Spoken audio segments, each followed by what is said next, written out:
2025년 3월 강남구 대치동 우리 집. 저는 박수진 50세. 결혼 25년 차 전업주부입니다. 사람들은 제게 행복한 가정을 꾸렸다고 말했습니다. 건설회사를 운영하는 남편 강민우, 대학원에서 심리학을 전공하는 24살 딸 지윤, 강남의 넓은 아파트. 겉으로 보기엔 부족함 없는 삶이었죠. 하지만 저는 느끼고 있었습니다. 뭔가 잘못되어 가고 있다는 것을. 3월 초의 어느 저녁, 오후 11시가 넘어서였습니다. 남편 강민호가 또 늦게 들어왔습니다. 요즘 들어 귀가 시간이 점점 늦어지고 있었어요. 회사 일이 바쁘다고 했지만 뭔가 달랐습니다. 여보, 오늘 저녁은요? 남편은 피곤한 듯 넥타이를 풀며 거실로 들어왔습니다. 그런데 그때였습니다. 남편의 옷에서 낯선 향수 냄새가 났습니다. 제가 사준 적 없는 달콤하고 젊은 여성의 향기였어요. 회사에서 먹었어. 피곤하니까 먼저 씻을게. 남편은 제 눈을 똑바로 보지 않았습니다. 그날 밤 저는 잠을 이룰 수 없었습니다. 남편의 옷에서 난 그 향수 냄새가 계속 머릿속을 맴돌았어요. 설마, 아니겠지. 25년을 함께 산 사이인데. 하지만 여자의 직감이란 건 무섭습니다. 뭔가 잘못되고 있다는 걸 저는 이미 알고 있었던 것 같습니다. 엄마, 아빠, 요즘 왜 이렇게 늦게 들어와? 회사 일이 바쁘신가 봐. 큰 프로젝트 준비 중이시래. 근데 엄마, 어제 아빠가 들어오실 때 봤는데 표정이 이상하더라. 뭔가 숨기는 것 같은? 가슴이 철렁했지만 태어난 척 무슨 소리야. 그냥 피곤하셨겠지.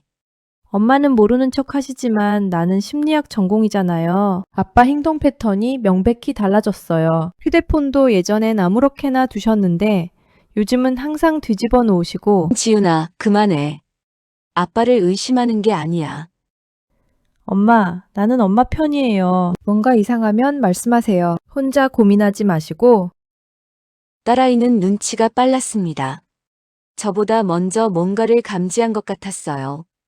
그날 오후 2시쯤 집 안 서재를 정리하던 중이었습니다. 남편의 서재를 정리하다가 책상 서랍 안쪽에서 이상한 걸 발견했습니다. 보험 증권이었어요. 생명보험. 무려 30억 원. 수익자는 저와 딸로 되어 있었습니다. 이렇게 많이 들어야 했나? 남편은 평소에 보험 같은 건 불필요한 지출이라며 싫어했습니다. 그런 사람이 갑자기 거액의 생명보험을, 게다가 계약일을 보니 6개월 전이었습니다. 뭔가 계획하고 있는 건 아닐까? 불길한 생각이 스쳤지만 저는 고개를 저었습니다. 아직 확실한 증거도 없는데 남편을 의심할 수는 없었어요. 여보, 보험 증권 봤어요. 생명보험을 이렇게 많이 들었어요? 그거 회사 일이 위험하잖아. 건설 현장도 자주 가고. 혹시 모르니까. 근데 30억은 너무 과한 거 아니에요? 보험료도 만만치 않을 텐데. 당신은 왜 이런 것까지 간섭해? 내가 가족을 위해서 든 건데 그것도 문제야? 아니에요.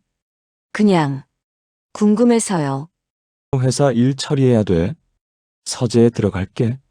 남편은 화제를 돌리듯 자리를 피했습니다.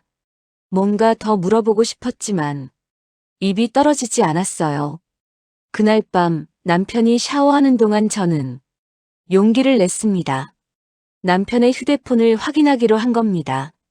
25년 결혼 생활에서 한 번도 해본 적 없는 일이었어요. 손이 떨렸습니다. 심장이 빠르게 뛰었습니다. 잠금 비밀번호는 딸아이 생일이었습니다. 남편은 항상 그걸 비밀번호로 썼으니까요. 삐삐삐삐. 틀렸습니다. 비밀번호가 바뀐 거예요. 그 순간 샤워실 문이 열리는 소리가 들렸습니다. 저는 황급히 휴대폰을 제자리에 놓았습니다. 뭐해? 남편의 차가운 목소리가 등 뒤에서 들렸습니다. 아무것도. 물 좀 마시려고요. 그래. 남편은 의심스러운 눈빛으로 저를 바라봤습니다. 그리고는 휴대폰을 집어들고 침실로 들어갔어요. 그날 밤 저는 확신했습니다. 남편이 뭔가를 숨기고 있다는 것을. 딸 지우는 대학원생입니다. 심리학을 전공하고 있죠. 선배, 오늘 과제 제출했어요? 응, 아침에 겨우 냈어. 근데 지훈아, 너 요즘 표정이 안 좋더라. 무슨 일 있어? 준혁은 이준혁 20살 대학교 3학년생입니다. 지훈의 심리학과 선배죠. 아니에요. 그냥 집안일로 좀. 가족 문제? 나도 그런 거 많이 겪어봐서 아는데 힘들지? 선배도요? 응. 나는 아버지 얼굴도 모르고 자랐거든. 엄마 혼자 나를 키우셨어. 그래서 가족 문제에는 좀 민감해. 호기심이 생겨. 아버지가 안 계세요? 응. 내가 태어나기 전에 엄마를 버리고 가셨대. 자세한 건 엄마도 말 안 해주시고. 그럼 혈액형은 어떻게 하세요? 아까 보니까 AB형이시던데, 그거 희귀하잖아요. 응, 엄마가 B형이거든. 그래서 아버지가 O형이나 AB형일 거래. 근데 왜? 아, 아니에요. 그냥. 그날 저녁 딸 지훈이 집에 돌아왔을 때 제게 묘한 이야기를 했습니다. 엄마, 오늘 학교에서 선배 만났는데 묘하게 아빠랑 닮은 것 같아. 누가? 이준혁 선배요. 심리학과 3학년인데 말투도 그렇고 손모양도 그렇고 아빠랑 비슷한 게 많아요. 저는 웃으며 대답했습니다. 세상에 닮은 사람 많아. 그냥 우연이겠지. 하지만 가슴 한편이 불편했습니다. 왜일까요? 일주일이 지난 3월 15일이었습니다. 여보, 오늘 무슨 날이에요? 아침부터 표정이 안 좋으시던데. 술을 마시며 아무것도 아니야? 무슨 일 있으세요? 말씀하세요. 갑자기 화를 내며 아무것도 아니라니까. 왜 자꾸 물어봐? 죄송해요. 오늘은 혼자 있고 싶어. 먼저 자. 3월 15일. 남편은 매년 이날만 되면 예민해졌습니다. 술을 마시고 아무 말도 하지 않았어요. 무슨 날인지 물어본 적도 있었지만 남편은 절대 말하지 않았습니다. 잊고 싶은 날이라는 말만 남긴 채 저는 그날의 의미를 몰랐습니다. 아직은. 그날 밤 남편이 잠든 사이 저는 남편의 오래된 서랍을 뒤적거렸습니다. 그리고 발견했습니다. 낡은 사진 한 장. 남편이 훨씬 젊었을 때 낯선 여자와 찍은 사진이었습니다. 여자는 배가 불러 있었어요. 임신한 것 같았습니다. 사진 뒷면에는 손글씨로 이렇게 적혀 있었습니다. 3월 15일 우리의 시작. 심장이 멎는 것 같았습니다. 이 여자는 누구일까요? 그리고 이 날짜의 의미는? 그날 밤 늦게 자정이 넘어서였습니다. 엄마, 아직 안 주무세요? 응. 잠이 안 와서. 엄마, 솔직히 말씀해 주세요. 아빠랑 무슨 일 있어요? 지훈아, 엄마가 혼자 고민하시는 거 다 알아요. 나도 이제 어른이에요. 함께 이야기해요. 엄마는 괜찮아. 괜찮지 않으시잖아요. 엄마, 아빠가 뭔가 숨기고 있는 거 맞죠? 모르겠어. 확실한 건 아무것도 없는데. 왜 이렇게 불안한지. 엄마, 나는 엄마 편이에요. 뭐가 됐든 엄마를 지킬 거예요. 딸아이가 제 손을 꼭 잡아줬습니다. 따뜻했습니다. 그날 밤 저는 결심했습니다. 진실이 뭐든 간에 저는 알아내야 한다고. 이대로 불안 속에서 살 수는 없다고. 만약 남편이 정말 저를 배신했다면 저는 가만히 당하고만 있지 않을 겁니다. 25년 동안 참고 이해하고 양보했습니다. 하지만 이제는 달라야 했습니다. 남편이 출근한 뒤 저는 남편의 차를 확인했습니다. 지하 주차장으로 내려가 조수석 서랍 안을 열었죠. 그리고 여성용 귀걸이를 발견했습니다. 은색의 작은 귀걸이. 제 것이 아니었습니다. 손이 떨렸습니다. 증거였습니다. 명백한 증거. 이제 시작이야. 저는 그 귀걸이를 사진으로 찍어 휴대폰에 저장했습니다. 그리고 조용히 차 문을 닫았습니다. 싸움이 시작될 것 같았습니다. 아니, 이미 시작된 것인지도 몰랐습니다. 그리고 저는 아직 몰랐습니다. 이것이 단지 한 남자의 불륜이 아니라 훨씬 더 복잡하고 충격적인 진실의 시작이라는 것을. 귀걸이를 발견한 뒤 저는 변했습니다. 더 이상 의심만 하고 있을 수 없었어요. 저는 확실한 증거를 찾기로 했습니다. 남편을 미행하기 시작한 건 그 다음 주 목요일이었습니다. 3월 22일 저녁 6시, 남편은 또 회의가 있다며 늦게 들어오겠다고 했어요. 저녁은 회사 근처에서 먹을게. 기다리지 말고 먼저 자.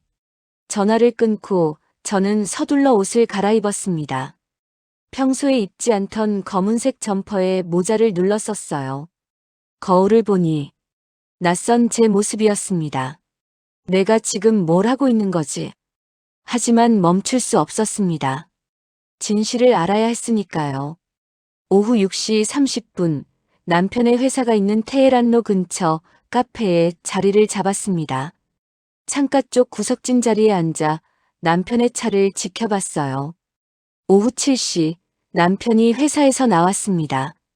하지만 혼자가 아니었습니다.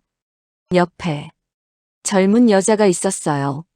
심장이 쿵 내려앉았습니다. 그 여자는 30대 후반쯤으로 보였습니다. 긴 웨이브 머리에 파스텔톤 원피스를 입고 있었어요. 남편과 나란히 걸으며 뭔가 이야기를 나누고 있었습니다. 남편이 웃고 있었습니다. 저와 함께 있을 때는 보지 못했던 부드러운 표정이었어요. 두 사람은 근처 레스토랑으로 들어갔습니다. 고급 이탈리안 레스토랑이었어요. 결혼 기념일에도 가본 적 없는 곳이었습니다. 저는 떨리는 손으로 휴대폰을 꺼냈습니다. 그리고 두 사람의 모습을 사진으로 찍었어요. 증거였습니다. 명백한 증거. 민경은 제 대학 동기입니다.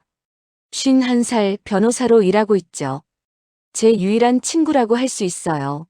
민경아, 나야. 수진아? 무슨 일이야? 목소리가 왜 그래? 민경아. 나 지금 민호 미행하고 있어. 뭐? 미행? 수진아, 너 정말 괜찮아? 괜찮지 않아. 민호가 지금 젊은 여자랑 고급 레스토랑에 있어. 뭐라고? 확실해? 내 눈으로 똑똑히 봤어. 둘이 너무 자연스럽더라. 마치 오래된 연인처럼. 사진 찍었어? 응. 찍었어. 수진아, 일단 진정해. 내가 변호사로서 조언해 줄게. 지금부터 모든 증거를 확보해. 날짜, 시간, 장소 다 기록하고. 응. 고마워, 민경아. 그리고 수진아, 혹시 이혼 생각하고 있어? 모르겠어. 아직은. 1시간 후 두 사람이 레스토랑에서 나왔습니다. 그런데 그 여자의 배가 조금 나와 있었어요. 원피스 위로 살짝 볼록한 게 보였습니다. 설마 임신? 아니, 아직 확실하지 않아. 그냥 살이 찐 걸 수도. 하지만 제 직감은 말하고 있었습니다. 그 여자가 임신했다고. 남편은 그 여자를 차에 태웠습니다. 조수석 문을 직접 열어주고 안전벨트까지 채워주더군요. 25년 결혼 생활 동안 남편이 저한테 해준 적 없는 행동이었습니다. 차가 출발했습니다. 저도 재빨리 택시를 잡아 탔어요. 저 회색 벤츠 따라가 주세요. 네. 아, 네. 택시기사님이 의아한 눈으로 저를 봤지만 저는 신경 쓰지 않았습니다. 남편의 차는 강남의 한 고급 아파트 단지에 멈췄습니다. 그 여자가 내렸습니다. 남편도 함께 내려서 그녀를 아파트 입구까지 배웅했어요. 그리고 포옹했습니다. 길게 오래. 저는 그 장면을 보며 무너졌습니다. 25년이 무너지는 소리가 들렸어요. 저는 택시를 타고 집으로 돌아왔습니다. 남편보다 먼저 도착했죠. 아직 안 잤어? 당신 어디 갔다 와요? 말했잖아, 회의. 거래처 사람들이랑 저녁도 먹고. 거래처요? 남자들이요? 왜 그래? 갑자기? 아니에요. 그냥 궁금해서요. 오늘 누구랑 만났는지. 왜 자꾸 확인해? 의심하는 거야? 의심하는 게 아니라 궁금한 거예요. 요즘 당신이 너무 멀게 느껴져서. 피곤해. 먼저 잘게. 남편은 대화를 피했습니다. 저는 그날 밤 남편의 옷을 몰래 확인했습니다. 정장 주머니에서 영수증이 나왔어요. 라스칼라 이탈리안 레스토랑 2인 38만 원. 그리고 시간은 오후 7시 30분. 제가 본 바로 그 시간, 그 장소였습니다. 증거가 쌓여가고 있었습니다. 다음 날 오후 시어머니가 갑자기 방문하셨습니다. 76세의 시어머니는 아들 편을 드는 분이었어요. 수진아, 민호한테 왜 자꾸 잔소리하니? 어머니, 무슨 말씀이세요? 민호가 전화했어. 내가 요즘 자기를 의심한다고. 회사 일로 바쁜데 집에 와서도 피곤하다고. 어머니, 그게 아니라 수진아, 남자는 원래 일이 있으면 바쁜 거야. 너무 예민한 거 아니야? 어머니도 그렇게 생각하세요? 저보고 예민하다고. 의처증 비슷한 거 아니야? 요즘 갱년기라 그런가? 병원 한번 가봐. 억울함에 목이 메이며. 네, 어머니. 시어머니마저 남편 편이었습니다. 저를 이상한 사람 취급했어요. 의처증, 갱년기, 예민함. 아무도 제 말을 믿어주지 않았습니다. 그날 저녁 딸 지훈이 저를 안아줬습니다. 엄마, 울지 마세요. 나는 엄마를 믿어요. 고마웠습니다. 적어도 딸만은 제 편이었으니까요. 엄마, 내가 도와줄게요. 지훈아, 너는 공부나 해. 엄마 일에 신경 쓰지 마.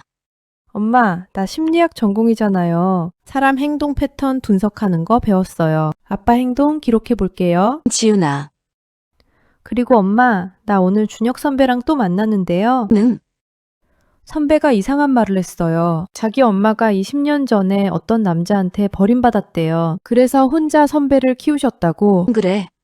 불쌍하시네. 근데 선배가 말하는 그 남자의 특징이 아빠랑 너무 비슷해요. 나이도 비슷하고 건설업 쪽 일한다고 했대요. 설마, 엄마, 혹시 아빠가 재혼한 거예요? 아니면 아니야. 그럴 리 없어. 그냥 우연의 일치겠지.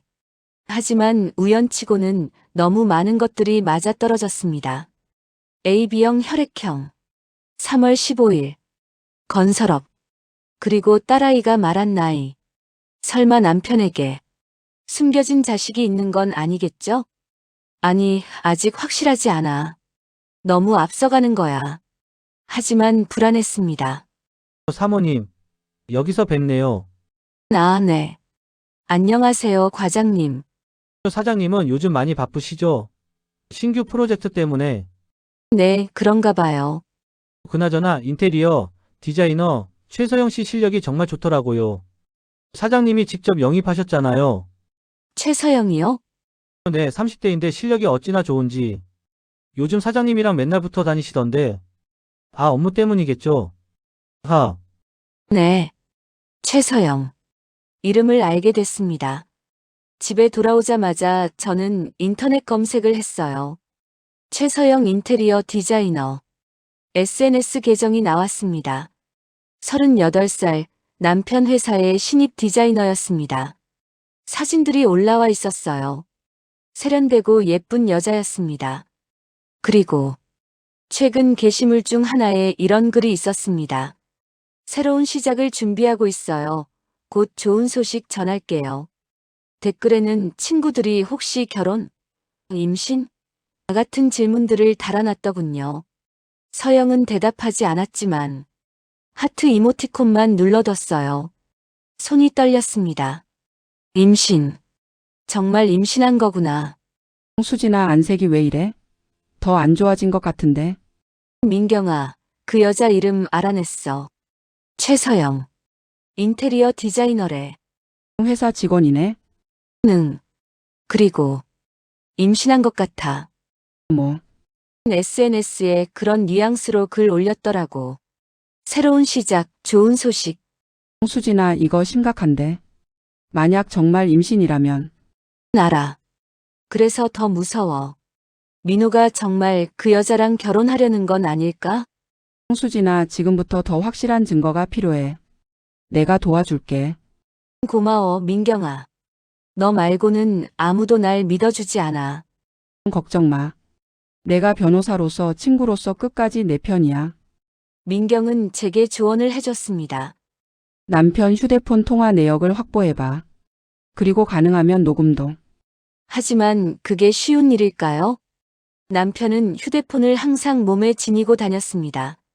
비밀번호도 바뀌었고요. 그런데 기회가 왔습니다. 이틀이 지났습니다. 그리고 기회가 왔어요. 수진아, 내 휴대폰 좀 거실 탁자에 놔둬. 네. 남편이 욕실로 들어갔습니다. 저는 휴대폰을 집어들었어요. 심장이 미친 듯이 뛰었습니다. 비밀번호. 뭘 눌러야 하지? 딸 생일은 아니고. 혹시 3월 15일 0315 띠링 열렸습니다. 손이 떨렸습니다. 시간이 없었어요. 빨리 확인해야 했습니다. 문자 메시지를 열었습니다. 서영이라는 이름이 가장 위에 있었습니다. 대화 내용을 스크롤했어요. 여보, 오늘 병원 검진 어땠어? 우리 아기 건강하대요. 5개월 됐어요. 다행이다. 조금만 기다려. 곧 정리하고 너한테 갈게. 정말 이혼할 수 있어요? 물론이지. 조금만 참아. 내가 다 처리할게. 더 읽을 수 없었습니다. 눈물이 쏟아졌어요. 5개월 임신, 이혼 약속, 모든 게 명확했습니다. 저는 떨리는 손으로 대화 내용을 사진으로 찍었습니다. 그리고 재빨리 휴대폰을 제자리에 놨어요. 욕실 문이 열리는 소리가 들렸습니다. 그날 밤 저는 한숨도 자지 못했습니다. 옆에서 평온하게 자고 있는 남편을 보며 생각했습니다. 이 사람은 이미 나를 떠났구나. 마음으로도 몸으로도. 그는 이미 다른 여자와 새로운 가정을 꿈꾸고 있었습니다. 그렇다면 저는 어떻게 해야 할까요? 순순히 물러나야 할까요? 25년을 함께한 세월을, 제 청춘을, 제 꿈을 포기하고 살았던 모든 시간을 그냥 내주어야 할까요? 아니었습니다. 절대 그럴 수 없었습니다. 저는 그날 밤 결심했습니다. 싸우겠다고. 끝까지 싸워서 진실을 밝히고 제 권리를 찾겠다고. 일주일이 지났습니다. 이제 저는 확신했어요. 여보, 우리 이야기 좀 해요. 무슨 이야기? 솔직히 말해줘요. 당신, 바람 피우고 있죠? 뭐? 갑자기 무슨 소리야? 갑자기가 아니에요. 나 다 알아요. 최서영이라는 여자, 그렇죠? 당신, 어떻게? 어떻게 알았냐고요? 당신이 날 바보로 아나봐요. 증거 다 있어요. 증거? 뭘 어떻게 했는데? 내 휴대폰 봤어. 그게 중요해요? 당신이 불륜을 저질렀다는 게 중요하지. 불륜이라니. 서영이는 서영이. 이름까지 다정하게 부르네요. 그 여자 임신했죠? 대답해요. 당신 아이 맞죠? 수진아, 이혼할 거예요. 각오하세요. 테이블을 박차고 일어섰습니다. 더 이상 참을 수 없었어요. 남편은 아무 말도 하지 못했습니다. 들킨 거였으니까요. 하지만 싸움은 이제 시작이었습니다. 남편은 변호사를 선임할 것이고, 저도 민경의 도움을 받아 맞서 싸울 것입니다. 재산 분할, 위자료, 양육권, 모든 것을 두고 법정에서 만나게 될 것입니다. 그리고 저는 모든 진실을 밝혀낼 것입니다. 남편의 불륜만이 아니라 20년 전의 비밀도, 그 3월 15일의 의미도, 모든 것을. 그날 오후 2시 초인종이 울렸습니다. 문을 열자 남편의 변호사였습니다. 박수진 씨, 이혼 협의서입니다. 검토하시고 연락 주십시오. 서류를 받아들었습니다. 손이 떨렸지만 이제는 울지 않았습니다. 대신 이렇게 말했습니다. 남편한테 전하세요. 저는 절대 순순히 이혼해주지 않을 거라고, 제대로 된 대가를 받아낼 거라고. 문을 닫았습니다. 서류를 펼쳤습니다. 이혼 협의서, 재산 분할 없음, 위자료 없음, 양육권 포기. 웃음이 나왔습니다. 남편은 저를 완전히 무시하고 있었습니다. 25년을 함께 산 아내를 빈손으로 내쫓으려 하고 있었어요. 두고 봐요, 강민호. 저는 친구 민경에게 전화를 걸었습니다. 민경아, 싸움 시작됐어. 도와줘. 당연하지. 내가 있잖아. 이혼 협의서를 받은 후 저는 더욱 냉정해졌습니다. 감정에 휩쓸려서는 안 됐어요. 이제는 전쟁이었으니까요. 3월 29일 오전 민경의 법률사무소에서 만났습니다. 서초동에 있는 그녀의 사무실이었죠. 민경은 제게 조언했습니다. 수진아, 법정에서 이기려면 결정적인 증거가 필요해. 문자 메시지만으로는 부족해. 더 확실한 증거를 모아야 해. 저는 계획을 세웠습니다. 첫 번째 목표는 남편의 차량 블랙박스 영상을 확보하는 것. 두 번째는 최서영을 직접 만나는 것.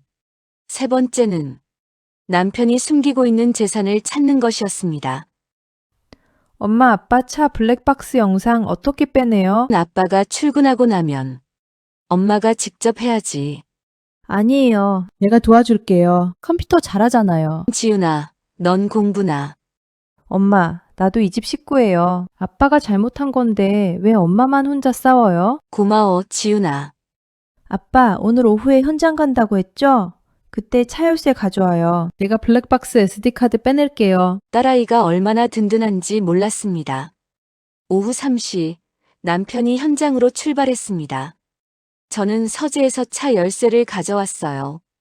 지훈이 지하 주차장으로 내려갔습니다. 저는 망을 받고요. 20분 후 지훈이 올라왔습니다. 손에 작은 SD카드를 들고 있었어요. 엄마, 있어요. 최근 한 달치 영상. 잘했어, 지훈아. 우리는 노트북으로 영상을 확인했습니다. 그리고 발견했습니다. 영상 속에서 남편과 최서영이 산부인과에서 나오는 장면이 명확하게 찍혀 있었습니다. 날짜는 한 달 전. 시간은 오전 10시. 남편은 서영의 손을 잡고 있었고, 서영은 초음파 사진을 들고 웃고 있었어요. 우리 아기 봤어요?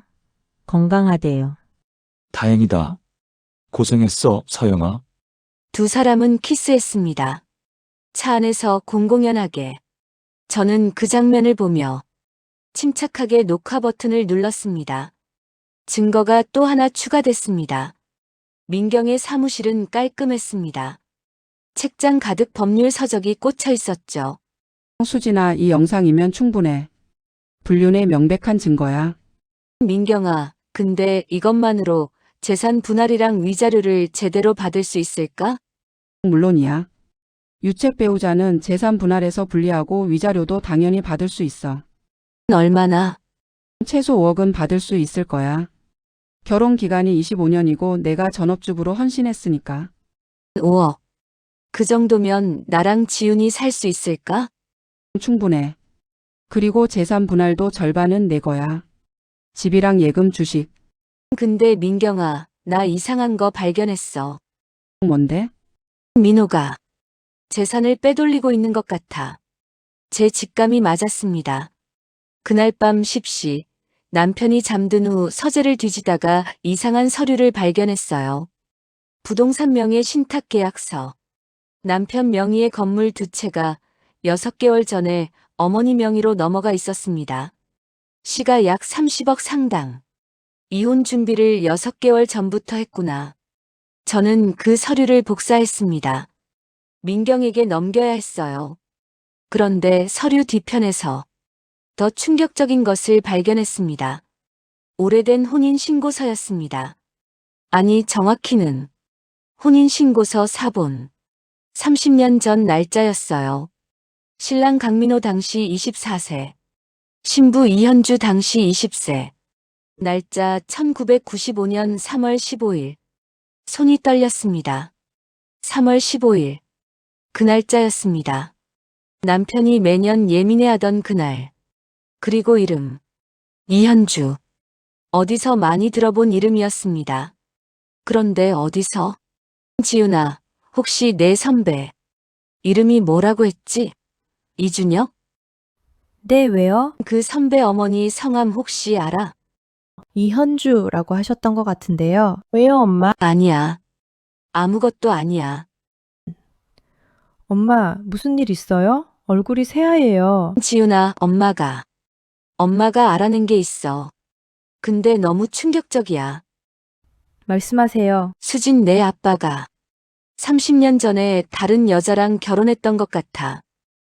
네? 그 여자 이름이 이현주야.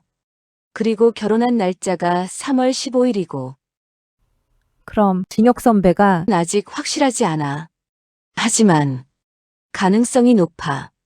만약 이게 사실이라면 남편에게는 저와 결혼하기 전에 이미 아내가 있었고 그 여자와의 사이에 아들까지 있었다는 뜻입니다. 그렇다면 우리 결혼은 뭐였을까요? 남편은 저와 결혼할 때 이혼을 한 건가요? 아니면 머리가 복잡했습니다. 하지만 한 가지는 확실했습니다. 이 혼인신고서는 결정적인 증거가 될 거라는 것. 최서영을 만나기로 결심했습니다. 그녀의 연락처는 남편 휴대폰에서 이미 확보해뒀어요. 저는 익명으로 문자를 보냈습니다. 강민호의 아내입니다. 할 이야기가 있으니 만나주세요. 4월 1일 오후 3시 강남역 스타벅스. 1시간 후 답장이 왔습니다. 알겠습니다. 4월 1일 오후 3시 만우절이었습니다. 강남역 스타벅스. 카페에 먼저 도착해 자리를 잡았습니다. 심장이 빠르게 뛰었어요. 곧 문이 열리고 최서영이 들어왔습니다. 임신 5개월의 배가 확연히 드러났습니다. 그녀는 불안한 표정으로 주변을 둘러보다가 저를 발견했어요. 박수진 씨, 앉으세요. 할 말씀이 뭔지. 아이 아빠가 누군지 알아요? 그건 강민호죠? 제 남편. 죄송해요. 죄송하다고요? 그게 끝이에요? 남의 남편을 빼앗고 임신까지 하고선? 저는 몰랐어요. 처음엔 이혼한 줄 알았어요. 뭐라고요? 민호 씨가 그러셨어요. 이미 결혼 생활이 파탄났고 곧 이혼할 거라고. 저는 그 말을 믿었어요. 그래서 임신까지 한 거예요? 아이는 사고였어요. 근데 민호 씨가 책임지겠다고, 결혼해 주겠다고 약속했어요. 최서영도 피해자라는 걸 깨달았습니다. 그녀 역시 남편에게 속았던 거예요. 이혼한 남자인 줄 알고 사랑했던 것입니다. 하지만 그렇다고 해서 용서할 수 있을까요? 최서영 씨, 솔직히 말할게요. 저는 당신이 믿고 증오스러워요. 알아요. 하지만 당신도 피해자라는 건 인정해요. 우리 둘 다 강민호한테 속았어요. 네, 그 사람이 당신한테 준 거 있어요? 반지, 선물, 뭐든. 여기. 약혼 반지요. 3개월 전에 받았어요. 그거 사진 찍어도 돼요? 네, 반지를 사진으로 찍었습니다. 고급스러운 다이아몬드 반지였어요.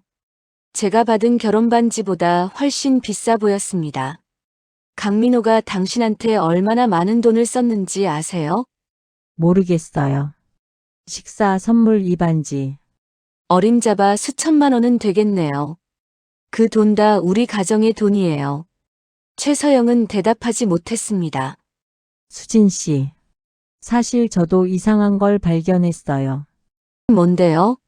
민호 씨 지갑에서 오래된 사진을 봤어요. 어떤 여자랑 찍은 건데 임신한 것 같더라고요. 수진 심장이 철렁. 그 사진. 혹시 뒷면에 날짜 적혀 있었어요? 네. 3월 15일이라고. 왜요? 그 여자. 이현주라는 사람이에요. 누구예요? 강민호의 첫 번째 아내였던 사람일 수도 있어요. 충격받으며 첫 번째 아내. 그럼 저는 세 번째. 그런 것 같네요. 두 여자는 침묵했습니다. 우리는 둘 다 같은 남자에게 속았던 거예요. 그리고 그 남자에게는 우리가 모르는 과거가 있었습니다. 수진 씨, 저 도와드릴게요. 뭐라고요? 강민호 씨의 비리 횡령 뭐든 제가 아는 거 다 증언할게요. 왜요? 당신은 그 사람 아이를 뱃속에 품고 있잖아요. 그래서예요.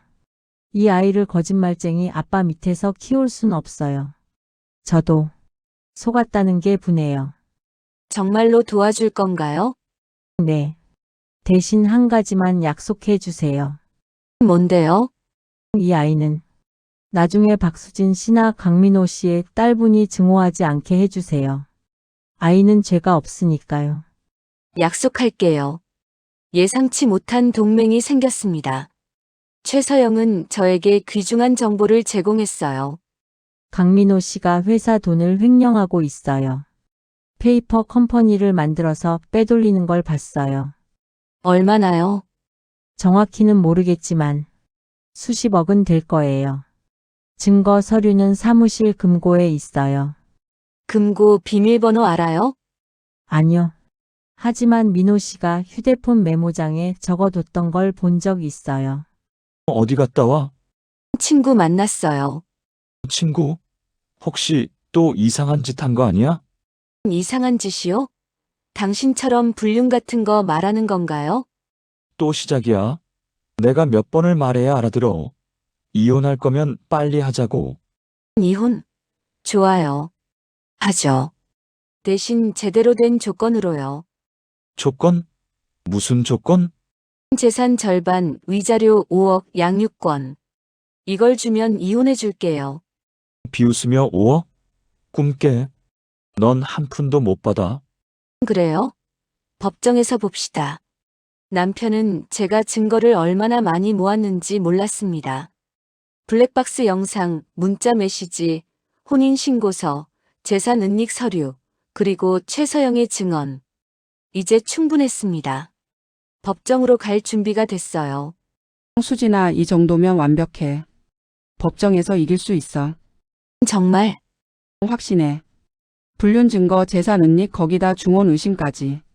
강민호는 끝났어. 민경아, 근데 이현주라는 사람. 어떻게 찾아? 내가 알아볼게. 30년 전 혼인 신고 기록이 있으니까 찾을 수 있을 거야. 그 사람도 피해자일 거야. 그렇겠지. 강민호라는 인간이 얼마나 많은 여자를 망쳤는지 상상도 안 가. 나도 그 중 하나고. 아니야, 수진아. 넌 피해자에서 생존자가 될 거야. 이제 곧. 그날 밤 11시, 저는 오래된 혼인 신고서를 다시 들여다봤습니다. 이현주. 이 여자를 찾아야 했습니다. 그녀의 아들이 우리 딸의 대학 선배라는 것도, 남편의 친아들일 가능성이 높다는 것도, 모든 진실을 밝혀내야 했어요. 그리고 무엇보다 저는 궁금했습니다. 이현주는 왜 남편과 헤어졌을까요? 아니, 정확히는 남편이 왜 그녀를 버렸을까요? 3월 15일. 그날의 의미가 점점 명확해지고 있었습니다. 결혼한 날이자 버려진 날. 그리고 저는 아직 몰랐습니다. 이현주를 만나게 되면 더 충격적인 진실이 기다리고 있다는 것을. 이현주를 찾기까지는 3일이 걸렸습니다. 4월 5일 민경이 혼인신고 기록을 추적해서 주소를 알아냈어요.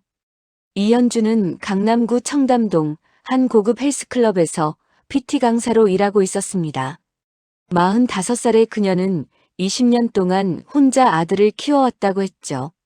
수진아, 직접 만나러 갈 거야? 응. 직접 봐야 할 것 같아. 조심해. 그 사람도 강민호 때문에 상처받았을 텐데 어떻게 반응할지 몰라. 민경의 말이 맞았습니다. 하지만 저는 진실을 알아야 했어요. 4월 6일 오후 4시 헬스클럽을 방문했습니다. 헬스클럽은 고급스러웠습니다. 청담동 특유의 세련된 분위기였죠. 프론트에서 이현주 강사님 계신가요? 라고 물었더니 직원이 트레이닝 룸을 가리켰어요. 저기 계세요. 저는 그쪽을 봤습니다. 그리고 그녀를 봤습니다. 이현주. 45세라고 했지만 훨씬 젊어 보였습니다. 긴 생머리에 탄탄한 몸매, 운동복을 입고 회원을 지도하는 모습이 강인하고 자신감 넘쳤어요. 그녀는 아름다웠습니다. 남편이 왜 그녀와 결혼했는지 알 것 같았습니다. 그리고 왜 버렸는지는 알 수 없었어요. PT 세션이 끝나기를 기다렸습니다. 30분 후 회원이 떠나고 이현주가 물을 마시고 있었어요. 저는 다가갔습니다. 이현주 씨? 네. 누구세요? 저는 박수진이라고 합니다. 강민호의 아내예요. 강민호? 네. 할 얘기가 있어서 왔어요. 할 얘기 없어요. 돌아가세요. 이현주 씨, 저도 당신처럼 피해자예요. 제발 이야기 좀 들어주세요. 피해자? 당신이 무슨 피해자예요? 당신은 강민호랑 결혼해서 잘 살았잖아요. 그렇지 않아요. 저도 배신당했어요. 배신? 그 남자한테서 뭘 기대했는데? 이현주는 적대적이었습니다. 당연했어요. 저는 그녀를 대체한 여자였으니까요. 하지만 저는 물러설 수 없었습니다. 이현주 씨, 1995년 3월 15일. 강민호와 결혼하셨죠? 어떻게 알아요? 혼인신고서를 찾았어요. 그리고 알게 됐어요. 제가 강민호의 두 번째 아내라는 걸. 웃음을 지으며 두 번째. 어쩌면 세 번째, 네 번째일 수도 있죠. 뭐라고요? 그 남자가 몇 명이랑 더 결혼했는지 저도 몰라요. 알고 싶지도 않고. 이현주 씨, 무슨 일이 있었던 거예요? 왜 헤어지셨어요? 왜 알고 싶어요? 그게 당신한테 뭐가 중요해요? 저는 진실을 알고 싶어요. 그 남자가 어떤 인간인지. 이현주는 잠시 침묵했습니다. 그리고 천천히 입을 열었어요. 1995년. 저는 20살이었어요. 대학교 1학년. 네. 강민호를 만났을 때 그는 다정하고 멋있었어요. 저를 진심으로 사랑한다고 했죠. 결혼하자고 했어요. 부모님도 반대했지만 저는 사랑에 눈이 멀었죠. 그래서 혼인신고를 했어요. 3월 15일. 그런데 6개월 후에 제가 임신했어요. 기뻤어요. 우리 가족이 생긴다고 생각했죠. 하지만 강민호는 달랐어요. 임신 사실을 알리자마자 그 사람은 돌변했어요. 어떻게요? 아이를 지우라고 했어요. 아직 준비가 안 됐다고, 경제적으로 힘들다고. 분노하며 그래서요? 저는 거절했어요. 이미 5개월이었고 아이를 죽일 수 없었어요. 그랬더니 그 남자는 저를 버렸어요. 어느 날 갑자기 사라졌죠. 전화도 안 받고 집에도 안 들어오고. 임신한 아내를 버렸다고요? 네. 나중에 알았어요. 이혼 서류를 일방적으로 제출했더라고요. 제 동의도 없이. 그게 가능한 일인가요? 법적으로는 복잡했지만 결국 이혼이 성립됐어요. 그리고 저는 혼자 아이를 낳았죠. 손이 떨렸습니다. 남편이 그런 짓을 했다니. 임신한 아내를 버리고 도망친 인간. 그리고 그는 저와 재혼했던 거예요. 그 아이가 이준혁이죠? 놀라며 어떻게 알아요? 제 딸의 대학 선배예요. 우연히 친해졌대요. 세상 참 좁네요. 준혁은 아버지에 대해 알고 있나요? 아니요. 전혀 몰라요. 저는 평생 아이한테 말하지 않았어요. 아빠는 돌아가셨다고 거짓말했죠. 왜요? 그런 인간이 아빠라는 걸 알고 자라게 할 수 없었어요. 차라리 아빠 없이 사는 게 나았어요. 준혁은 강민호를 닮았나요? 많이 닮았어요. 얼굴, 목소리, 손 모양까지. 그래서 더 괴로웠어요. 제 딸 지윤이 준혁을 보고 아빠랑 닮았다고 했던 게 생각났습니다. 그게 우연이 아니었던 거예요. 준혁은 진짜 남편의 아들이었으니까요. 이현주 씨, 저한테 도와줄 수 있어요? 도와달라고요? 뭐? 저 지금 강민호랑 이혼 소송 중이에요. 그 사람의 불륜, 재산 은닉 모든 걸 밝혀내고 싶어요. 그래서요? 당신의 증언이 필요해요. 강민호가 과거에도 똑같은 짓을 했다는 것, 임신한 아내를 버렸다는 것. 싫어요. 저는 그 사람이랑 아무 상관도 갖고 싶지 않아요. 이현주 씨, 복수하고 싶지 않아요? 20년 동안 당신을 버리고 아들을 저버린 그 남자한테. 그리고 양육비라도 받아야 하지 않아요? 20년치 양육비요. 양육비? 법적으로 청구할 수 있어요. 친자 확인만 되면. 복수보다 현실적인 문제가 그녀를 움직였어요. 얼마나 받을 수 있죠? 제 친구가 변호사예요. 그 친구 말로는 최소 2억은 받을 수 있대요. 20년치 양육비면. 2억? 네. 준혁 대학 등록금, 생활비 모든 걸 혼자 감당하셨잖아요. 강민호가 책임져야 할 돈이에요. 그 돈이면 준혁 대학원까지 보낼 수 있겠네요. 그럼요. 그리고 당신도 새로운 시작을 할 수 있어요. 알겠어요. 도와드릴게요. 고맙습니다. 대신 조건이 있어요. 뭔데요? 준혁한테는 아직 말하지 마세요. 제가 직접 말할게요. 때가 되면. 알겠어요. 예상치 못한 동맹이 생겼습니다. 이현주는 강하고 독립적인 여자였어요. 20년을 혼자서 아이를 키우며 살아남은 생존자였습니다. 그녀가 제 편이 되어준다면 우리는 이길 수 있을 것 같았어요. 이틀 후 우리는 민경의 사무실에서 만났습니다. 이현주 씨 만나서 반갑습니다. 저는 박수진 씨의 변호사 민경입니다. 현주 반갑습니다.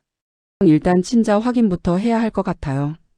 준혁 씨가 강민호의 아들이라는 걸 증명해야 하니까요. 현주 어떻게 하면 되죠? 준혁 씨의 동의를 받아서 DNA 검사를 하거나 아니면 다른 방법이 있어요. 수진 다른 방법? 강민호의 개인 물품으로도 DNA를 채취할 수 있어요. 칫솔, 머리카락. 현주 그게 법적으로 인정돼요? 일단 우리끼리 확인용으로 하는 거예요. 법정에서는 정식 검사가 필요하지만 우리가 확신을 가지려면 제가 구할게요. 남편 칫솔. 일주일 후 4월 15일 오후 2시였습니다. DNA 검사 결과가 나왔습니다. 민경이 전화를 걸어왔어요. 수진아 결과 나왔어. 어떻게? 99.99% 일치.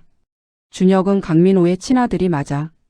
한편 준혁과 지우는 아무것도 모른 채 대학 캠퍼스에서 만나고 있었습니다. 봄 햇살이 따뜻한 오후였죠. 지훈아, 요즘 집안 분위기 괜찮아?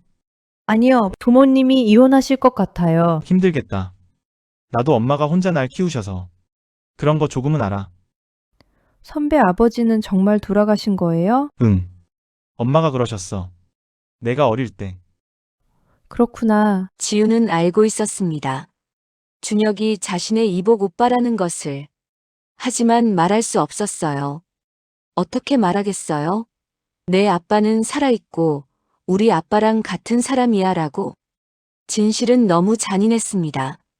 그리고 이틀 후인 4월 17일 오후 최서영에게서 연락이 왔습니다. 수진 씨, 저예요. 무슨 일이에요? 민호 씨가 이상해요. 요즘 저한테 연락을 안 해요. 뭐라고요? 결혼 약속했잖아요. 근데 갑자기 연락이 끊겼어요. 전화도 안 받고. 그 사람 스타일이에요. 필요 없어지면 버리는 거. 저를 버린 건가요? 아기까지 있는데. 최서영 씨, 정신 차려요. 당신은 지금 그 사람이 과거에 한 짓을 똑같이 당하고 있어요. 네? 강민호는 20년 전에도 여자를 임신시키고 버렸어요. 이현주라는 여자를요. 그런 일이. 그리고 이제 당신 차례예요. 우리 만나요. 할 얘기 많아요. 3명의 여자. 한 명은 20년 전에 버림받았고, 한 명은 25년 동안 속았으며, 한 명은 지금 막 버림받고 있었습니다. 우리는 만났습니다. 4월 20일 오후 3시 강남역 근처의 조용한 카페에서 이현주 씨, 최서영 씨예요. 임신했군요. 네. 5개월요. 무슨 웃음 저랑 똑같네요.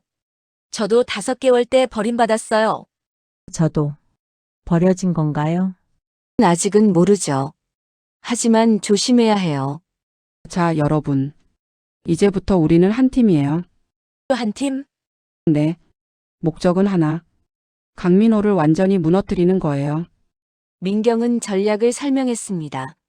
수진 씨는 이혼 소송에서 재산 분할과 위자료를 받아요. 현주 씨는 양육비 청구 소송을 제기해요. 서영 씨는 사기와 불법 행위로 민사 소송을 걸어요. 세 방향에서 동시에 공격하는 거예요. 강민호는 감당하지 못할 겁니다. 우리 이길 수 있을까요? 이겨야죠. 우리 아들들을 위해서라도. 저도 이 아이를 위해서 싸울 거예요. 물론 이길 거예요. 증거도 충분하고 법도 우리 편이에요. 우리 친구가 될 수 있을까요? 이 일이 끝나고. 웃으며 글쎄요. 같은 남자를 사랑했던 여자들이. 근데 우리 처지가 다 비슷하네요. 그래요. 우리 다 피해자예요. 그리고 이제는 생존자가 될 거예요. 세 여자는 손을 맞잡았습니다. 이상하게도 따뜻했습니다. 우리는 적이 아니었어요. 우리는 같은 남자에게 속고 버림받고 상처받은 여자들이었습니다. 그리고 이제 함께 싸울 거였어요. 그날 밤 10시 남편에게서 전화가 왔습니다. 수진아, 우리 합의하자. 법정까지 갈 필요 없잖아. 합의요? 무슨 조건인데요? 집은 내가 가질게. 대신 너한테 위자료 1억 줄게. 1억이요? 우습네요. 그게 최선이야. 더 이상은 못 줘. 강민호 씨, 법정에서 봅시다. 그리고 준비 많이 하세요. 무슨 소리야? 곧 알게 될 거예요. 당신이 과거에 저지른 모든 일들을요. 전화를 끊었습니다. 남편은 아직 몰랐습니다. 제가 이현주를 찾았다는 것을, 최서영이 제 편이 되었다는 것을, 3명의 여자가 동맹을 맺었다는 것을, 그리고 준혁이 그의 아들이라는 걸 증명할 수 있다는 것을. 폭풍이 몰려오고 있었습니다. 강민호는 감당할 수 없을 만큼의 4월 21일 세 여자의 동맹이 결성된 다음 날이었습니다. 저는 박수진 50세. 이제 혼자가 아니었습니다. 이현주와 최서영, 그리고 변호사 민경이 제 편이었죠. 하지만 남편 강민호도 가만히 있지 않았습니다. 그날 아침 8시 강남구 대치동 우리 집. 남편이 출근하기 전 저를 거실로 불렀습니다. 수진아, 나 진짜 화났어. 뭐가요? 내 회사 사람들한테 전화했다며? 나에 대해 캐묻고 다녔다고? 증거 수집했을 뿐이에요. 증거? 너 지금 나를 범죄자 취급하는 거야? 당신이 한 짓을 생각하면 범죄자 맞잖아요. 좋아. 그렇게 나오는 거지? 너도 각오해. 뭘 어쩌겠다는 거예요? 두고 봐. 누가 이기나? 남편의 눈빛이 달라졌습니다. 지금까지는 거짓말과 회피였다면 이제는 공격이었습니다. 그리고 그 공격은 제 상상을 초월했습니다. 다음 날 오후 저는 남편 회사로 찾아갔습니다. 횡령 증거를 더 확보하기 위해서였죠. 하지만 로비에서 경비원이 저를 막았습니다. 죄송합니다만 출입 금지 명단에 올라가 계십니다. 네. 무슨 말씀이세요? 사장님 지시사항입니다. 박수진 씨는 회사 출입을 금지한다고. 이게 무슨... 제 남편 회사예요. 죄송합니다. 저도 지시를 따를 뿐입니다. 회사 출입까지 막다니. 남편은 저를 완전히 차단하려는 거였습니다. 더 충격적인 건 그 다음 날이었습니다. 시어머니가 저를 부르셨습니다. 강남구 압구정동 시어머니 집이었죠. 수진아, 앉아. 어머니, 무슨 일이세요? 너 민호한테 무슨 짓을 하는 거니? 제가요? 어머니, 민호가 저한테 한 짓 아세요? 알아. 바람 피운 거 알아. 근데 그게 뭐 어때서? 네. 남자들은 다 그래. 넌 왜 유난을 떠는 거야? 어머니, 그 여자가 임신했어요. 민호 아이를요. 그래서 아이 하나 더 생기는 거지. 내가 받아들이면 돼. 어머니가 그런 말씀을 하시다니. 수진아, 내 아들 인생 망치지 마. 이혼은 절대 안 돼. 왜요? 왜 제 인생은 상관없어요? 넌 아들한테 빌부터 사는 주제에 무슨 권리를 주장해? 시어머니마저 완전히 아들 편이었습니다. 아니, 처음부터 제 편이었던 적이 없었죠. 저는 집으로 돌아오는 길에 눈물을 흘렸습니다. 집에 돌아오니 딸 지윤이 기다리고 있었습니다. 엄마, 괜찮아요? 눈물을 닦으며 응. 괜찮아. 거짓말. 할머니한테 갔다 왔죠? 또 뭐라고 하셨어요? 지윤아. 할머니도 아빠 편이야. 분노하며. 다들 왜 이래요? 엄마가 뭘 잘못했는데. 지윤아, 진정해. 진정 못해요. 아빠가 바람 피우고 할머니는 엄마를 무시하고. 이게 말이 돼요? 고마워, 지윤아. 내가 엄마 편이어서. 엄마, 나는 끝까지 엄마 편이에요. 절대 혼자 두지 않을 거예요. 그날 밤 민경에게서 긴급 전화가 왔습니다. 수진아, 큰일 났어. 무슨 일이야? 강민호가 너를 정신병원에 입원시키려고 해. 뭐라고? 보호자 2인 동의로 강제 입원시킬 수 있거든. 강민호랑 시어머니가 짜고 있어. 그게 가능한 일이야? 법적으로는 가능해. 배우자가 정신적으로 불안정하여 본인과 타인에게 위해를 가할 우려가 있다는 진단서만 있으면. 어떻게, 민경아? 일단 집을 나와. 지금 당장. 내가 안전한 곳 마련해 줄게. 지윤은 지훈이도 데리고 와. 빨리. 4월 24일 새벽 2시, 저는 딸 지윤과 함께 집을 나왔습니다. 급하게 짐을 쌌어요. 중요한 서류들, 옷 몇 벌, 그리고 증거 자료들. 민경이 마련해준 곳은 강남구 역삼동의 작은 오피스텔이었습니다. 여기서 당분간 지내. 강민호는 이 주소 몰라. 고마워, 민경아. 엄마, 우리 이제 어떻게 돼요? 괜찮아, 지윤아. 엄마가 지킬게. 수진아, 내일 아침에 긴급 처분 신청할 거야. 강민호가 너한테 접근 못하게. 그게 먹힐까? 우리한테도 증거 있잖아. 강민호의 불륜, 재산 은닉 협박. 충분해. 하지만 상황은 더 악화되었습니다. 다음 날 오후 이현주에게서 전화가 왔습니다. 수진 씨, 저 협박받았어요. 누구한테요? 강민호한테요. 어떻게 제 연락처를 알았는지. 뭐라고 했어요? 양육비 청구 소송 취하하라고. 안 그러면 준혁한테 다 말하겠대요. 자기가 아빠라는 걸. 당황하며 그게 나쁜 건가요? 준혁이 아빠를 알게 되는 게.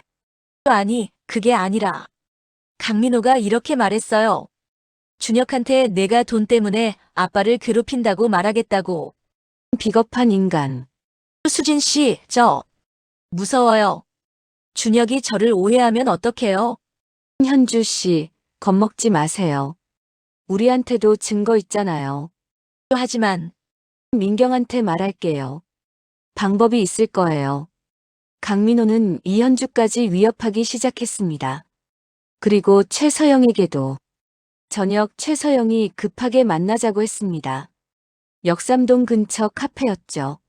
수진 씨, 민호 씨가 낙태하래요. 뭐라고요?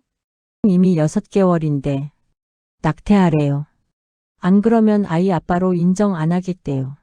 6개월이면 낙태도 불가능한데. 그래서 해외에서 하래요. 돈은 주겠대요. 그 인간이. 어떡해요, 수진 씨? 저는 이 아이를 지키고 싶은데. 당연히 지켜야죠. 서영 씨, 절대 그 말 듣지 마세요. 하지만 혼자 어떻게 키워요? 우리가 도와줄게요. 민경 변호사님이 법적으로 양육비 받을 수 있게 해줄 거예요. 정말요? 네. 씨는 그냥 아이만 지키세요. 나머지는 우리가 할게요. 세 여자 모두 위협받고 있었습니다. 하지만 우리는 물러서지 않았습니다. 다음 날 오전 우리는 민경의 서초동 사무실에 모였습니다. 상황을 정리하죠.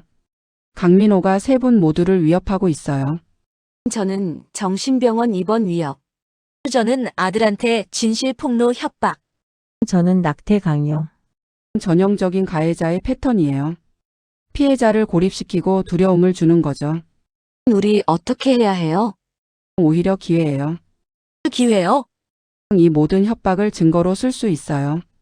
녹음했죠? 네, 저 녹음했어요. 낙태하라고 말하는 거. 완벽해요. 이건 강요죄로 형사 고소 가능해요. 그럼 우리가 이길 수 있어요? 이기는 정도가 아니에요. 강민호를 완전히 무너뜨릴 수 있어요. 하지만 민경은 한 가지를 경고했습니다. 하지만 조심해야 해요. 강민호가 지금 궁지에 몰렸어요. 궁지에 몰린 사람은 더 위험해요. 뭘 할 것 같아요? 재산을 완전히 빼돌릴 거예요. 아니면 폭력적으로 나올 수도 있어요. 수진 씨 절대 혼자 다니지 마세요. 알았어요. 그리고 한 가지 더. 이제부터 우리가 공격할 차례예요. 민경은 치밀한 계획을 세웠습니다. 첫째, 강민호의 회사 횡령 증거를 국세청에 제보. 둘째, 불륜과 협박 증거로 형사 고소. 셋째, 이혼 소송과 양육비 청구 소송 동시 제기. 세 방향에서 동시에 공격하는 거였습니다. 그런데 예상치 못한 일이 벌어졌습니다.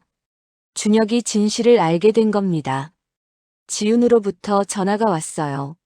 담담한 목소리로 엄마, 큰일 났어요. 무슨 일이야? 준혁 선배가 알았어요. 자기 아빠가 누군지. 어떻게? 선배 엄마한테 강민호 씨가 전화했대요. 그래서 현주 이모가 준혁한테 다 말했대요. 준혁이 뭐래? 충격받았어요. 지금 저랑 같이 있는데 말을 못하고 있어요. 저는 급히 대학으로 달려갔습니다. 캠퍼스 벤치에 준혁이 멍하니 앉아 있었어요. 준혁아, 박수진 씨, 괜찮아? 괜찮을 리가 없죠. 제 아빠가 지훈이 아빠랑 같은 사람이래요. 미안해. 내가 이렇게 알게 될 줄은. 엄마한테 물어봤어요. 왜 20년 동안 거짓말했냐고. 현주 씨가 뭐래? 울면서 미안하다고만 하시더라고요. 그 사람이 너무 나쁜 인간이라서 알리고 싶지 않았대요. 준혁아, 내 엄마는 너를 지키려고 했던 거야. 근데 저는 아빠가 궁금했어요. 평생 왜 나를 버렸는지, 나한테 뭐가 잘못된 건지. 선배 잘못 없어요. 지훈아, 우리 이제 어떡해? 우리 남매잖아. 네. 엄마들은 서로 싸우고 있고. 준혁아, 우리는 너희들을 위해 싸우는 거야. 강민호 때문에 고통받은 모든 사람들을 위해서. 저도 도와줄 수 있을까요? 뭐? 그 사람, 제 아버지를 저도 응징하고 싶어요. 준혁의 눈빛이 변했습니다. 20년 동안 아버지를 그리워했던 아이가 이제는 아버지를 증오하는 청년이 되어 있었습니다. 그날 밤 남편에게서 문자가 왔습니다. 수진아, 마지막으로 경고한다.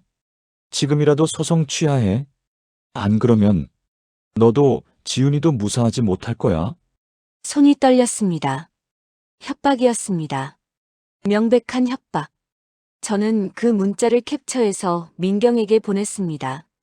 그리고 답장을 보냈습니다. 강민호 씨, 법정에서 봅시다. 이제 물러서지 않아요. 4월 29일 새벽 1시, 역삼동 오피스텔. 저는 잠을 이룰 수 없었습니다. 창밖을 보니 서울의 밤이 깊었습니다. 민경이 말했습니다. 궁지에 몰린 사람은 더 위험하다고. 남편은 이제 정말 위험해질 것 같았습니다. 하지만 저는 물러설 수 없었습니다. 이현주의 20년, 제 25년, 서영의 미래, 그리고 준혁과 지훈의 인생. 모든 것이 걸려 있었습니다. 창문에 비친 제 모습을 봤습니다. 25년 전의 수진이는 겁이 많고 순종적인 아내였습니다. 하지만 지금의 저는 달랐습니다. 강민호 두고 봐요. 누가 이기나. 폭풍이 몰려오고 있었습니다. 그리고 저는 준비되어 있었습니다. 4월 30일 오전 9시 역삼동 오피스텔. 저는 박수진 50세. 남편과의 전쟁이 최고조에 달했습니다. 그날 아침 민경에게서 긴급 전화가 왔습니다. 수진아, 큰일 났어. 또 무슨 일이야? 강민호가 재산을 다 빼돌렸어. 어젯밤 사이에. 뭐라고? 회사 명의 부동산 주식 예금. 전부 해외 페이퍼 컴퍼니로 넘겼어. 케이맨 제도에. 그게 가능한 일이야? 불법이지. 하지만 이미 실행했어. 추적하려면 시간이 걸려. 그럼 재산 분할은? 당장은 받을 게 없어. 강민호 명의로 남은 건 빚뿐이야. 절망하며 이럴 수가. 그리고 수진아, 더 나쁜 소식이 있어. 뭔데? 아파트 명의가 시어머니로 넘어갔어. 6개월 전에. 우리 집이? 응. 그리고 오늘 오후에 명도 소송 들어온대. 너희 쫓아내려고. 모든 것을 잃을 위기였습니다. 집도 재산도 모든 것을. 하지만 더 큰 충격은 그 다음이었습니다. 딸 지윤에게서 울먹이는 전화가 왔습니다. 엄마, 지윤아, 왜? 무슨 일이야? 학교에서 다들 저보고 이상하게 봐요. 무슨 소리야? 아빠가 학교에 전화할 때요. 제가 정신적으로 불안정하다고. 엄마가 이상한 사람이라고. 그 인간이. 교수님들도 저 이상하게 보시고 친구들도 수근거려요. 너희 부모 이혼한대? 내 엄마 정신병 있대? 지윤아, 괜찮아. 엄마가 해결할게. 엄마, 저 학교 그만두고 싶어요. 너무 힘들어요. 안 돼. 절대 포기하면 안 돼. 그게 아빠가 원하는 거야. 하지만 지윤아, 조금만 참아. 엄마가 반드시 이길게. 남편은 딸까지 괴롭히고 있었습니다. 저는 참을 수 없었습니다. 그리고 최서영에게서도 전화가 왔습니다. 다급하게 수진 씨, 저 병원에 있어요. 왜? 무슨 일이에요? 배가 아파서 응급실 왔어요. 나이는요? 의사 선생님이 조산 위험 있대요. 안정을 취해야 한대요. 지금 어디 병원이에요? 강남 성모병원이요. 제가 바로 갈게요. 수진 씨, 제가 너무 스트레스 받아서 그런가 봐요. 민호 씨가 계속 전화하고 문자하고. 전화 받지 마세요. 문자도 무시하고요. 근데 무서워요. 아이 죽이고 싶어? 라고 문자 왔어요. 그 문자 저장해놔요. 다 증거예요. 오전 11시 30분 강남 성모병원으로 달려갔습니다. 최서영은 병실에 누워 있었어요. 임신 6개월, 배가 제법 불러 있었습니다. 서영 씨, 괜찮아요? 눈물을 흘리며 아이는 괜찮대요. 다행히. 다행이네요. 근데 수진 씨, 저 어떡하죠? 이대로 아이 낳아도 아빠 없는 아이잖아요. 아빠 없어도 괜찮아요. 서영 씨가 있잖아요. 하지만 돈도 없고 직장도 잘렸어요. 민호 씨가 회사에 전화해서. 직장에서 해고당했어요? 네. 회사 이미지에 해가 된다고. 이건 부당 해고예요. 민경한테 말할게요. 수진 씨, 저희 이길 수 있을까요? 이겨야죠. 이 아이를 위해서라도. 병원을 나와 오후 2시 서초동 민경의 사무실로 갔습니다. 이현주도 와 있었어요. 상황이 최악이에요. 얼마나 나빠요? 수진 씨는 집에서 쫓겨날 상황이고 서영 씨는 직장 잃었고 현주 씨는 저도 협박 계속 받고 있어요. 어제는 제 헬스클럽에까지 전화했어요. 뭐라고요? 강민호가 제 직장 사장한테 전화했대요. 이현주가 돈 때문에 사람 괴롭힌다고. 미친 인간. 이건 명예훼손이에요. 전부 고소 사유예요. 민경아, 근데 우리 정말 이길 수 있어? 강민호는 재산도 다 빼돌렸고 우리는 아무것도 없잖아. 사실은 하나 있어. 뭔데? 강민호가 빼돌린 재산은 추적 가능해요. 시간이 걸리지만 현주 얼마나요? 최소 6개월. 국제금융거래 추적이라. 6개월이면 너무 늦어요. 그래서 다른 방법이 필요해요. 그때 문이 열리고 준혁이 들어왔습니다. 제가 도울 수 있어요. 준혁아, 여기 왜 왔어? 엄마, 저 들었어요. 그 사람이 엄마들한테 하는 짓, 준혁아, 아버지 회사에 알바로 들어갈 수 있어요. 뭐? 제 친구 형이 그 회사 다녀요. 그 사람한테 부탁하면 단기 알바로 들어갈 수 있어요. 준혁아, 안 돼. 위험해. 엄마, 20년 동안 저버린 사람이에요. 제가 복수하고 싶어요. 준혁아, 혹시 회사 금고에 접근할 수 있어? 금고요? 강민호가 비밀 장부를 금고에 숨겨뒀을 거예요. 횡령 증거들. 찾을 수 있을 것 같은데요. 안 돼. 준혁아, 넌 학생이잖아. 엄마, 저 이제 어른이에요. 제가 결정할게요. 준혁의 눈빛은 단호했습니다. 민경은 계획을 설명했습니다. 준혁아, 이건 위험한 일이야. 알아요. 만약 들키면 들키지 않을게요. 조심할게요. 우리가 찾는 건 비밀 장부. 횡령 증거들이 기록된 장부예요. 금고 비밀번호는요? 그게 문제야. 모르거든. 혹시 031호 아닐까요? 뭐? 3월 15일. 강민호가 모든 비밀번호로 쓰는 날짜예요. 그게 뭐예요? 웃음. 우리 결혼한 날이야. 시도해 볼 가치는 있어. 준혁아, 5월 2일에 회사 들어갈 수 있어? 네, 가능해요. 위험한 계획이었습니다. 하지만 다른 방법이 없었습니다. 회의가 끝나갈 무렵 민경이 말했습니다. 그리고 수진아, 한 가지 이상한 게 있어. 뭔데? 강민호가 6개월 전에 가입한 30억 생명보험 말이야. 그거 왜? 수익자가 너랑 지훈이잖아. 근데 왜 이혼하려는 사람이 그렇게 거액의 보험을 들어? 그것도 아내 명의로? 그러게. 이상하긴 하네. 혹시 보험금 사기 아닐까? 무슨 뜻이에요? 자기가 죽은 척하고 보험금 타내려는 거. 설마. 그런 영화 같은 일이. 아니면 진짜로 죽으려고 했거나 자살? 부채가 많으면 자살해서 보험금으로 갚으려는 사람들 있어. 근데 강민호는 부채가 없어. 오히려 재산을 빼돌렸지. 그럼 뭐예요?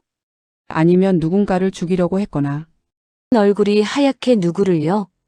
너 심장이 멎는 것 같았습니다. 저를 죽이려고? 생각해봐. 내가 죽으면 보험금 30억은 지훈한테 가. 그리고 강민호는 지훈의 후견인이니까 그 돈을 쓸 수 있어. 세상에. 그리고 내가 죽으면 이혼 소송도 끝나고 재산 분할도 없고 위자료도 안 줘도 되고. 하지만 증거는요? 없어. 아직은. 그냥 내 추측이야.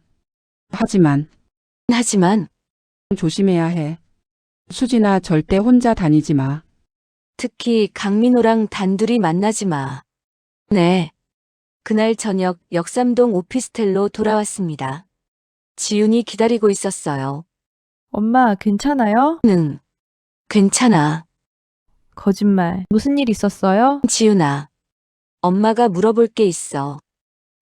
뭔데요? 6개월 전에 아빠가 이상한 행동 안 했어? 엄마한테? 이상한 행동요?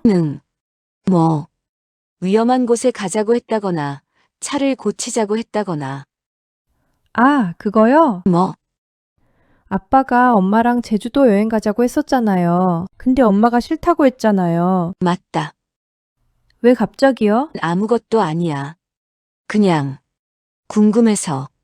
6개월 전 남편은 저와 제주도 여행을 가자고 했었습니다. 갑자기 아무 이유 없이. 저는 거절했었죠. 무슨 여행, 당신이랑 갈 기분 아니야 라고. 그때, 혹시, 아니야 설마. 하지만 민경의 말이 계속 머릿속을 맴돌았습니다. 누군가를 죽이려고 했거나. 그날 밤 11시, 남편에게서 문자가 왔습니다. 수진아, 내일 만나자. 단둘이 할 얘기가 있어. 저는 답장하지 않았습니다. 5분 후 또 문자가 왔습니다. 마지막 기회야. 합의하자. 내가 양보할게. 내일 오후 3시 남산타워 앞. 민경의 경고가 떠올랐습니다. 절대 단둘이 만나지 마. 하지만 이게 정말 마지막 기회일 수도 있었습니다. 합의할 수 있다면, 이 지옥 같은 싸움을 끝낼 수 있다면. 민경아, 자고 있었어? 아니, 서류 보고 있었어. 무슨 일이야? 민호가 내일 만나자고 해. 합의하자고. 경계하며 어디서? 남산타워. 절대 안 돼. 하지만 합의할 수 있다면. 수진아, 정신 차려. 강민호가 진짜로 합의하고 싶으면 변호사 통해서 하지. 왜 너를 단둘이 부르겠어? 그렇긴 하네. 위험해. 절대 가지 마. 알았어. 하지만 저는 결심했습니다. 가겠다고. 난 혼자가 아니라 준비를 하고. 잠이 오지 않았습니다. 창밖을 보니 서울의 밤은 고요했습니다. 제 휴대폰에는 남편의 문자가 떠 있었습니다. 내일 오후 3시 남산타워 앞. 저는 민경에게 문자를 보냈습니다. 내일 남산 가려고. 혼자는 아니야. 준비할게. 그리고 또 하나의 문자를 보냈습니다. 현주에게, 서영에게, 그리고 준혁에게. 내일이 결정적인 날이 될 것 같아요. 모두 준비해 주세요. 내일 모든 것이 끝날 것 같았습니다. 아니면 새로 시작되거나. 저는 거울을 봤습니다. 50살의 박수진. 더 이상 겁먹은 아내가 아니었습니다. 싸우는 여자였습니다. 내일 봅시다, 강민호. 그리고 잠이 들었습니다. 아주 짧게. 악몽을 꾸면서. 5월 2일 목요일. 운명의 날이었습니다. 오전 9시 역삼동 오피스텔에서 눈을 떴습니다. 저는 박수진 50세. 오늘 모든 것이 결정될 것 같았습니다. 민경이 아침 일찍 도착했습니다. 이현주와 최서영도 함께였어요. 오늘 계획을 정리할게요. 준혁이는 오전 10시에 회사 들어가요. 점심시간에 금고 접근할 거예요. 정말 괜찮을까요? 준혁이 똑똑해요. 잘할 거예요. 수진 씨는요? 정말 남산 가시는 거예요? 가야죠.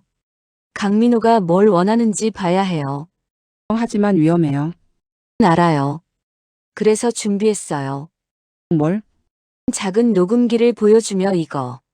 그리고 저는 가방에서 작은 GPS 추적기를 꺼냈습니다. 민경아, 이거 내 가방에 넣었어. 실시간으로 위치 추적돼. 민경 좋아.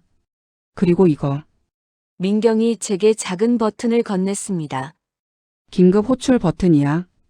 누르면 내 휴대폰으로 알림 가. 바로 경찰 부를게.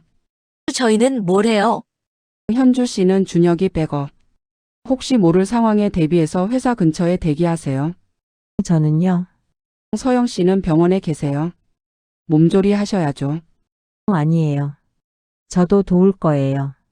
서영 씨 아기 생각하세요. 배를 쓰다듬으며 이 아이도 알아야 해요. 엄마가 포기하지 않았다는 걸. 오전 11시 작전이 시작되었습니다. 준혁은 테헤란로, 강민호의 회사로 향했습니다. 준혁은 단기 알바생으로 회사에 들어갔습니다. 이준혁 씨 맞죠? 오늘부터 일주일 동안 서류 정리 도와주시면 돼요. 네, 알겠습니다. 점심시간은 12시부터 1시까지예요.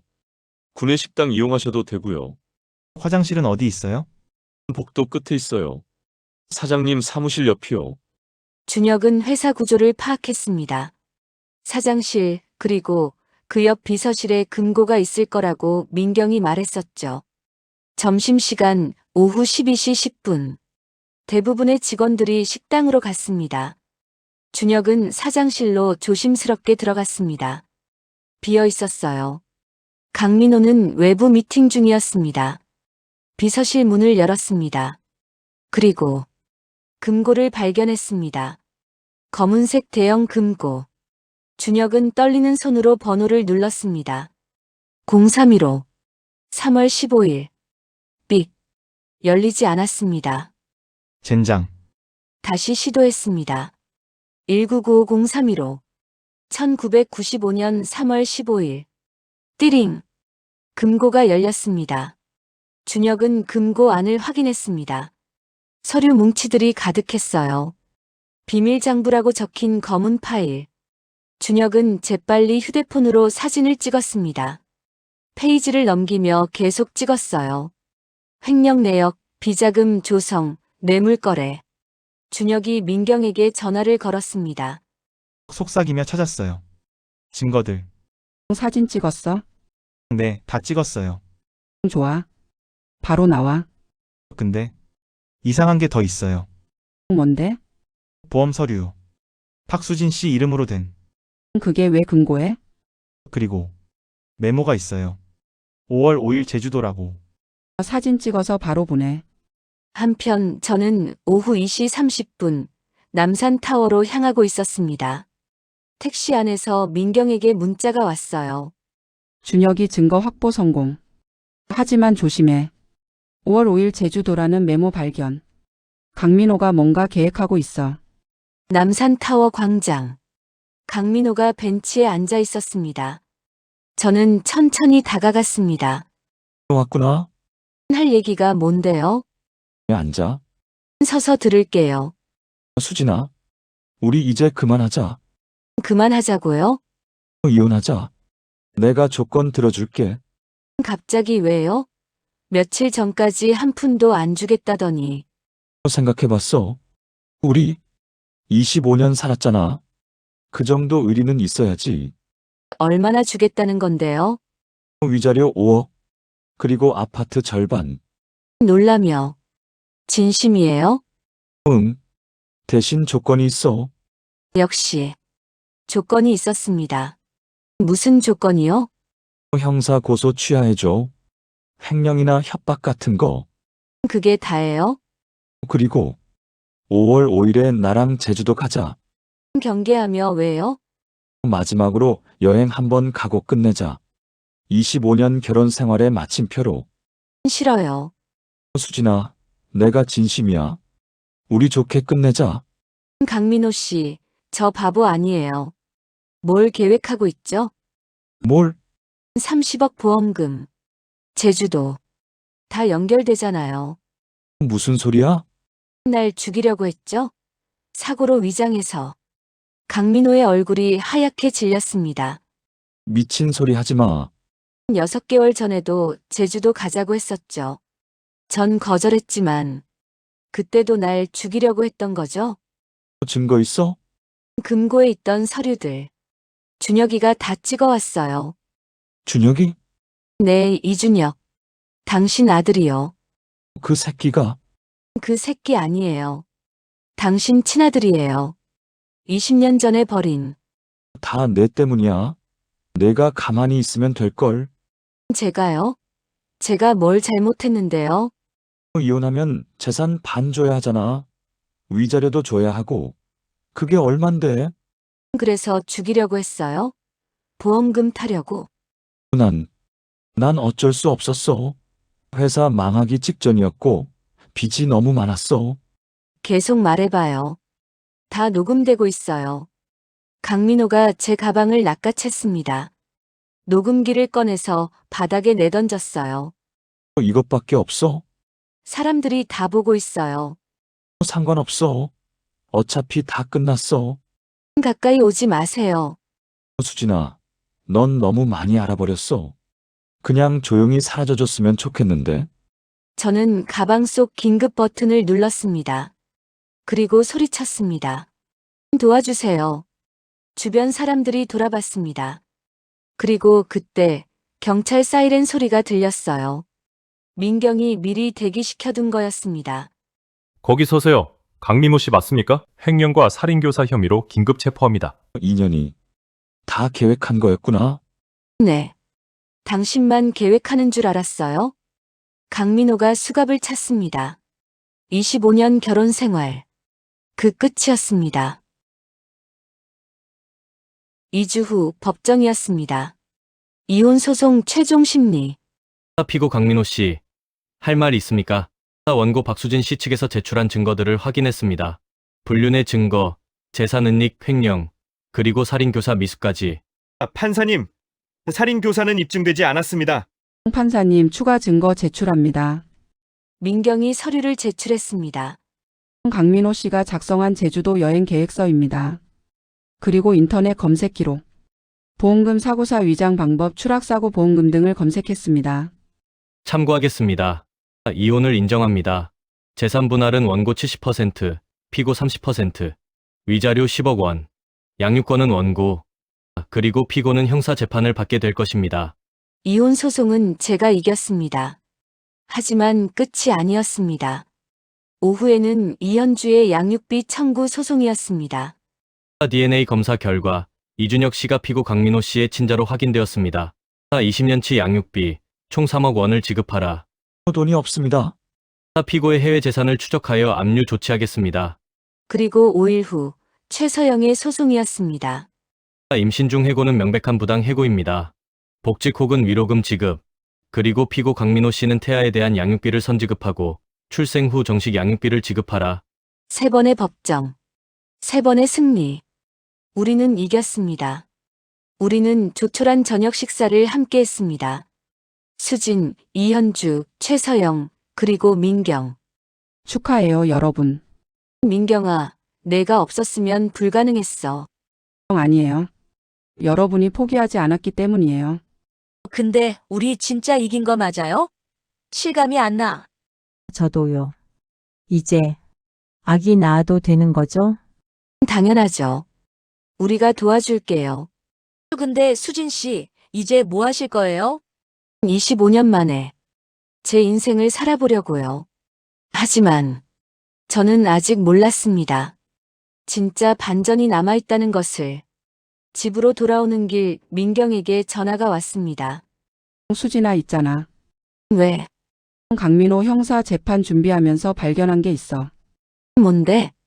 30년 전 강민호가 이현주랑 결혼할 때 는? 사실 그때 강민호한테 다른 약혼자가 있었어. 누구?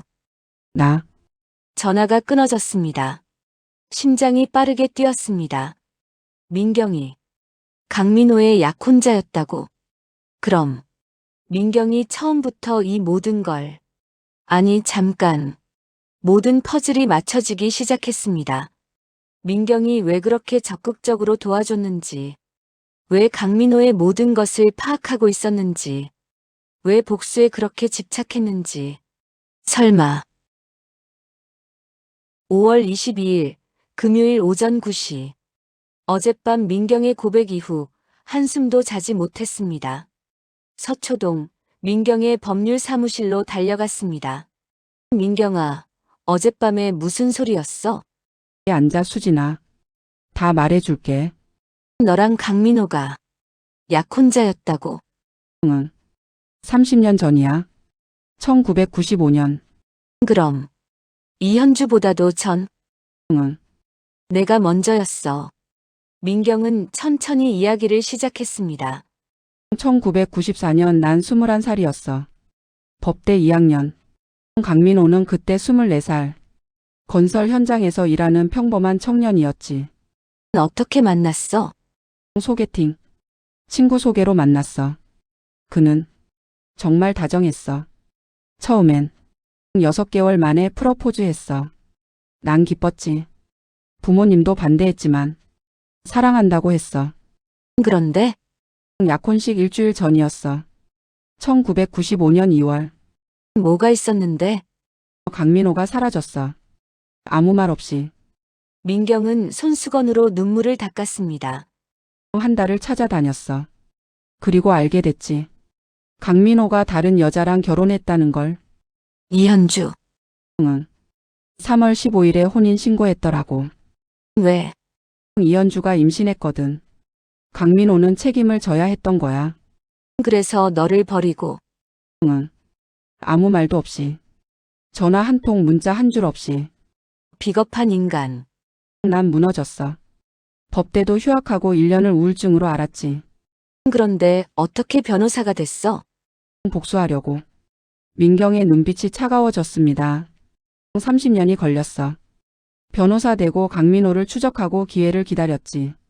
그럼 나랑 친구가 된 것도 응. 계획이었어. 뭐라고?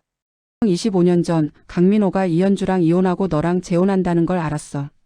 그래서 널 찾았지. 날 이용한 거야? 처음엔 그랬어. 강민호를 무너뜨리기 위한 도구로. 25년 동안 날 이용했다고. 수진아, 들어봐.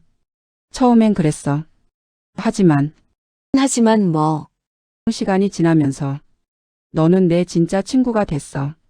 난 널 좋아하게 됐어. 진심으로. 거짓말. 수진아, 내가 널 도운 건 복수 때문만이 아니야. 너를 보면서 나도 치유됐어. 저는 민경을 믿을 수 없었습니다. 25년 친구라고 생각했는데 이용당한 거였다니. 그럼 이현주는? 서영이는? 그들도 내 계획이었어? 아니, 그건 진짜 우연이었어. 이현주를 찾아낸 건 너였잖아. 하지만 넌 모든 걸 알고 있었어. 준혁이 강민호 아들이라는 것도. 응. DNA 검사 결과 나오기 전부터 알고 있었어. 어떻게?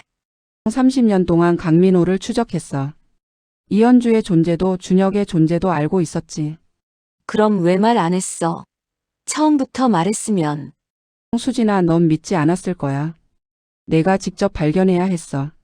그래서 날 조종한 거야? 인형처럼. 아니야. 난 그냥 길을 열어준 것뿐이야. 선택은 내가 한 거야. 저는 사무실을 나왔습니다. 배신당한 기분이었습니다. 남편에게도 이제는 친구에게도. 저는 이현주와 최서영을 불렀습니다. 강남역 근처 카페에서 만났어요. 말할 게 있어요. 현주 무슨 일이에요? 표정이 안 좋은데. 민경이 처음부터 모든 걸 계획했대요. 서영 네?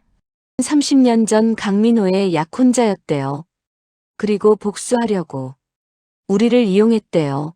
민경 변호사가 는 저랑 25년 친구였던 것도 계획이었대요. 서영 그럼 우리도? 모르겠어요. 하지만 민경이 모든 걸 조종했을 수도 있어요. 세 여자는 침묵했습니다. 그때 카페 문이 열리고 민경이 들어왔습니다. 다들 여기 계셨네요. 민경 변호사. 수진이한테 들었죠? 제 과거. 서영 정말 저희를 이용한 거예요? 처음엔 그럴 생각이었어요. 강민호를 무너뜨리려고. 하지만 여러분을 만나면서 깨달았어요.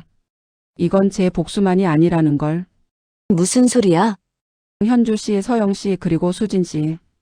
우리 넷 다 같은 남자한테 상처받았잖아요. 저는 30년 전에, 현주 씨는 20년 전에, 수진 씨는 25년 동안, 서영 씨는 지금. 우리 모두 피해자예요. 그래도 우리를 이용한 건 미안해요. 정말 미안해요. 하지만 한 가지만은 믿어주세요. 뭔데? 여러분이 이긴 건 진짜예요. 제가 조종한 게 아니라 여러분이 스스로 싸워서 이긴 거예요. 민경은 가방에서 서류를 꺼냈습니다. 그리고 마지막 진실이 있어요. 또 뭐야? 강민호가 죽었어요. 뭐, 오늘 새벽 구치소에서. 어떻게? 자살이래요. 목을 맸대요. 세상에. 그럼 이제 보험금 30억이 지급돼요. 수진 씨랑 지훈이한테 난 필요 없어. 하지만 법적으로 당신 거예요. 그럼 나눠요. 넷이서. 네. 현주 씨, 서영 씨, 민경이 그리고 나. 각자 7억 5천씩. 수진아, 우리 모두 피해자잖아. 30년, 20년, 25년. 그리고 앞으로의 인생. 다 보상받아야 해. 네 여자는 서로를 바라봤습니다. 현주 민경 변호사. 복수하려던 거 성공했네요. 아니요. 복수가 아니었어요. 정의였어요. 저는 아직도 복잡해요. 민호 씨가 죽었다니. 수진 나도 복잡해. 25년을 함께 산 사람인데. 후회돼요. 아니, 후회 안 해. 이제야 자유로워진 기분이야. 저도요. 20년 동안 짊어진 짐을 내려놓은 기분. 이 아이는 아빠 없이 자라겠네요. 아빠 없어도 괜찮아요. 우리가 있잖아요. 그래요? 우리 넷이 가족이에요. 6월 1일 한 달 후. 우리는 새로운 시작을 준비했습니다. 저는 작은 카페를 열었습니다. 새 여자의 카페라는 이름으로. 이현주, 최서영, 그리고 민경과 함께 운영하기로 했죠. 오픈합니다. 축하해요, 수진 씨. 다음 달이면 저도 엄마예요. 우리가 도와줄게요. 육아. 우리 모두 가족이니까. 딸 지훈과 준혁도 왔습니다. 이복 남매인 그들은 이제 서로를 인정하고 있었어요. 오빠, 대학원 어때요? 좋아. 너도 열심히 해. 심리학 박사 되려면. 오빠는 뭐 할 거예요? 나? 법대 편입할까봐. 변호사 되려고. 민경이 모처럼? 약한 사람들 도와주고 싶어. 멋있다, 오빠. 저는 카페 창가에서 서울 거리를 바라봤습니다. 50살의 박수진. 25년 결혼 생활이 끝나고 새로운 인생이 시작되었습니다. 사람들은 묻습니다. 후회하지 않느냐고. 25년을 함께한 남편이 죽었는데 슬프지 않느냐고. 솔직히 말하자면 모르겠습니다. 슬픈지 후회되는지 아니면 후련한지. 하지만 한 가지는 확실합니다. 저는 이제 자유롭습니다. 더 이상 누군가의 아내가 아닙니다. 더 이상 누군가의 그늘에 가려진 여자가 아닙니다. 저는 박수진입니다. 50살 카페 사장, 딸의 엄마, 그리고 생존자입니다. 저녁 9시 카페 영업이 끝났습니다. 우리 넷은 테이블에 둘러앉았어요. 오늘 첫날 치고 잘 됐어요. 손님들이 커피 마시대요. 저 이제 배가 너무 무거워요. 다음 주면 출산이래요. 우리가 다 같이 병원 갈게요. 그래요? 이 아기는 우리 넷의 아기예요. 고마워요, 언니들. 우리 진짜 가족이 된 건가요? 그럼요. 피가 섞이지 않아도 가족이에요. 그리고 일주일 후 6월 8일 최서영이 건강한 아들을 낳았습니다. 우리는 모두 병원에 갔어요. 아기를 안으며 이름 지어줄래요? 우리가 네. 언니들이 이 아이의 가족이니까. 무슨 이름이 좋을까? 희망은 어때요? 이희망. 희망. 좋아요. 새로운 희망이죠. 희망아, 잘 자라렴. 내 엄마는 정말 강한 사람이야. 그날 저는 깨달았습니다. 복수는 끝났지만 삶은 계속된다는 것을. 강민호는 죽었지만 우리는 살아있다는 것을. 그리고 우리는 더 이상 피해자가 아니라 생존자라는 것을. 1년이 지났습니다. 2026년 5월 카페는 성공적으로 운영되고 있었습니다. 벌써 1년이네요. 시간 참 빠르죠. 준혁이가 법대 붙었어요. 서울대요. 축하해요. 지훈이는 박사과정 들어갔어요. 희망이도 돌됐어요. 우리 모두 잘 살고 있네요. 그러게요. 1년 전엔 상상도 못했어요. 수진 씨, 요즘 누구 만나요? 소개팅 같은 거. 아직이요. 아직은 혼자가 편해요. 천천히 해요. 서두를 필요 없어요. 저는요. 저도 누구 만날 수 있을까요? 당연하죠. 당신 아직 39이잖아요. 우리 모두 새로운 시작을 할 자격이 있어요. 저녁 노을이 카페 창으로 들어왔습니다. 저는 창가에 서서 하늘을 바라봤습니다. 사람들은 묻습니다. 복수가 달콤했느냐고. 승리가 기뻤느냐고.